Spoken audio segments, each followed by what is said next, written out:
જૂનાગઢ જિલ્લાના કેશોદમાં ચૂંટણી પહેલા તંત્રની શંકાસ્પદ હરકતો સામે આવી રહી છે। કેશોદ કોર્ટ સામેના મુખ્ય રોડ પર આચારસંહિતાના સમયમાં જ અચાનક રિનોવેશન કામગીરી હાથ ધરાતા લોકોમાં ભારે રોષ ફાટી નીકળ્યો છે।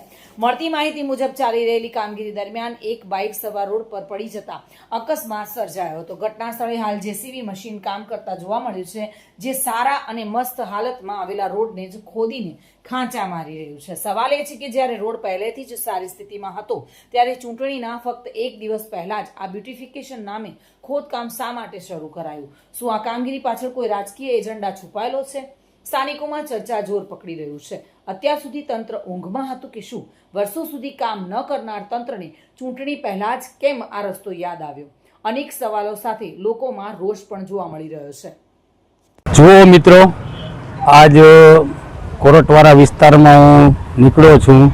અત્યારે જેસીબી અને આ સારામાં સારો રોડ છે, છતાંય વિકાસની ખોટી વાતો કરી અને આ લોકો આચારસંહિતાનો ભંગ કરી અને રોડ ખોદવાના કામ ચાલુ કરે છે।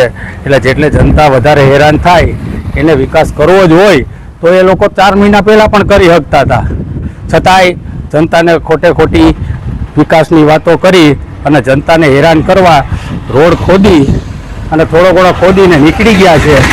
જે સમક્ષ બધી જનતાને હું જણાવું છું। જય હિન્દ, જય ભારત। અહીંયા ગાડી મારી સ્લીપ મારી અત્યારે રોડ આખો કાયદેસર હતો ને અમે ગાડી અટાણે નીકળ્યા, ગાડી સ્લીપ મારી ગયા, મને લોહી છાણ થઈ ગયા અટાણે।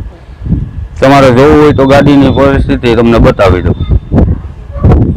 કઈ જગ્યાએ આ બે કોરટવાળા રોડ ઉપર મોતી સમાજની બાજુમાં।